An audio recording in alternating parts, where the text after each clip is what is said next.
I have subscribed to Darin Gantt's work for years now, going all the way back to his newspaper days. Darin Gantt now with Panthers.com. And Darin, what's going on, man? It's been an interesting week over at Bank of America Stadium when it comes to the – I feel like it's like every week there's an interesting week, but this one's related to Baker Mayfield and his release.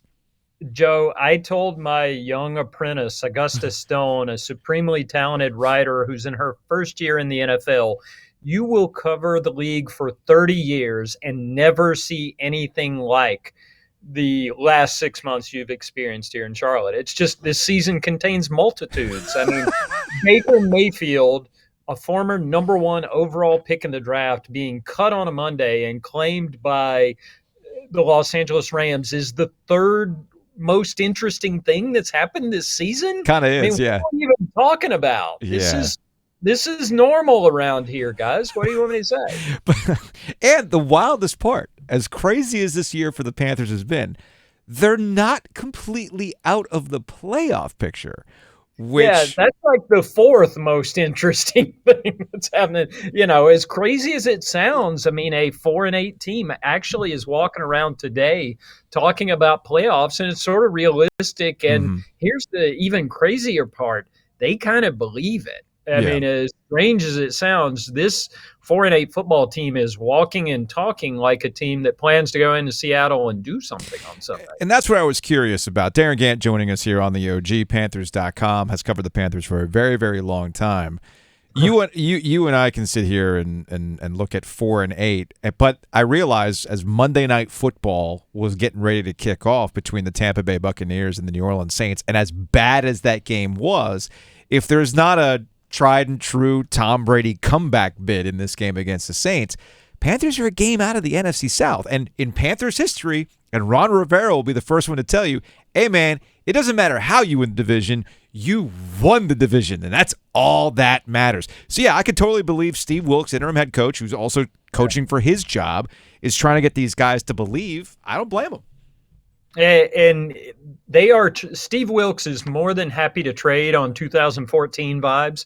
And, you know, he talked today about the 15 game, and he has showed this team clips of what happened in 15. And you can read more about that soon on Panthers.com, by the way, and I encourage you all to do that. We call that a tease. That's a straight up plug. There, yeah, that's okay, a plug. All right, fair enough. I do it for the people.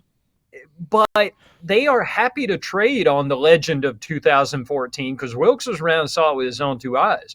And so the idea that you don't care that you were 3-8-1 and you reel off 4 straight to close the season and then win a playoff game, it's like, yeah, this is a totally normal thing to happen because I've seen it before.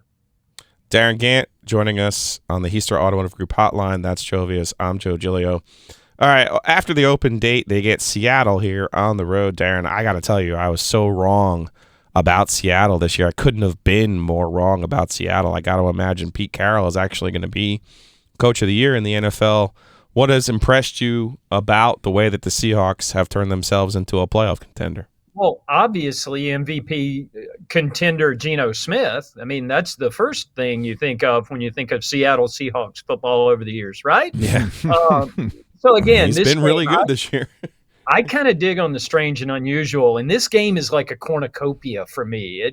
There's so much stuff happening, and the idea that former Jets quarterback Sam Darnold and Geno Smith are piloting NFC playoff contenders is an actual sentence made up of real words that I put in that order on purpose.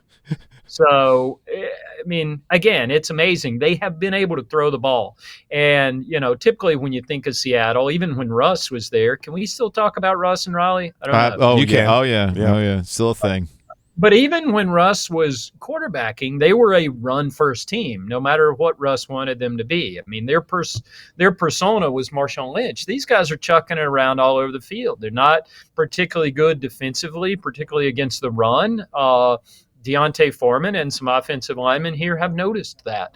So I don't know. I think it's going to be an interesting game, but the fact that it is Geno and Sam Darnold teeing it up against each other is just kind of the most remarkable thing about a remarkable game at a lot of levels. So let's get to that. Darin Gantt, Panthers.com, joining us here on the OG alongside Joe Giglio. I'm Joe Ovias. This seemed like an amicable split. between the Carolina Panthers and Baker Mayfield. Giulio and I talked about this on Monday. It made sense to get him. The money being spent, the pick being used, if the scratch-off ticket pays off, hey, Sure. Maybe things go differently this year. But Baker never was that guy. Baker still looked like he was laboring to get things going. It was difficult to watch.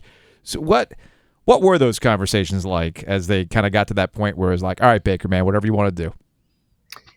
I think more than anything, and again, your scratch-off reference is a valid one. They spent $3 million on a fifth-round draft pick. So basically, Sam Howell, for a shot at a former number 1 overall pick. And they kind of look at it and thought, yeah, give it a shot. But after 7 games, I think everybody realized it wasn't working. And I think more than anything else, for all the drama that has surrounded Baker wherever he went, my experience with Baker was good. He was a good teammate. He was fairly normal. He was funny. He was tough. I watched him running around on one good ankle and one ankle that was much less than good, and really was convinced he was going to play that next week. And, people were impressed by how tough he was. They were impressed by how committed to the team he was. Just never worked. I mean, he just wasn't completing passes downfield.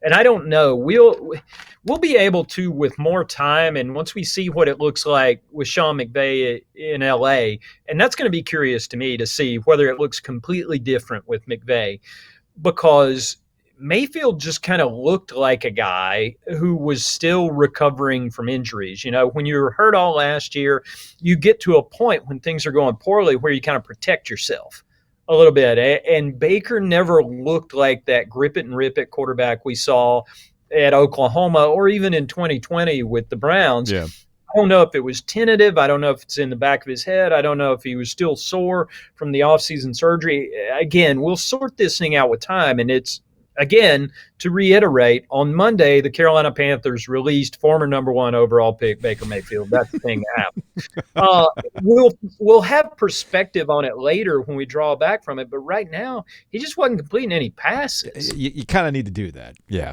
Yeah, that's a thing they want a quarterback to do, and he did all the things well and correctly except complete the passes. Do you think he'll actually play on Thursday? Probably. I mean, what are they? Yeah, what are they going to do? Play Bryce Perkins, John Wolford? I mean, and they haven't practiced either. Those guys haven't practiced either. That's the thing. So here's Baker coming off a plane. He's just as prepared as these other guys. So why wouldn't you just try it, right? There's kind of a YOLO quality to the whole thing, but it's like, why not? What are they going to lose? A game? I think they're actually trying to lose, to be perfectly honest with you. But there's that. So what's Panthers? They don't have realistic playoff expectations, so why not? What is and we'll close on this. Darin Gantt, pro from Panthers.com, joining us here. Put it in the pine bucket. It's twice. It's twice. Anyway, that's another highlight for you. So, what version of Sam Darnold are we going to get this go around now? I don't know. Isn't that? I guess that's part of the fun. Yeah, I mean, it's you buys your ticket, you comes and sees the show.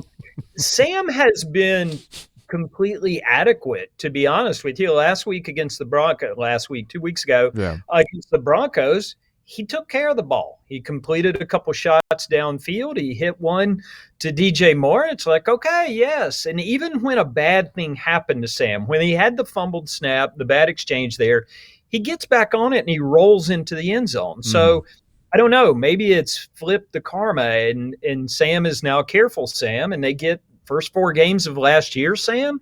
I mean, it's worth remembering. That's the thing. I mean, we saw the tease last year. We know how the rest of it went. That's why I'm kind of curious now. I mean, and last year, that first 4-game segment where he was a 90-plus passer rating guy, believe it or not, and led the league in touchdown rushes, believe it or not.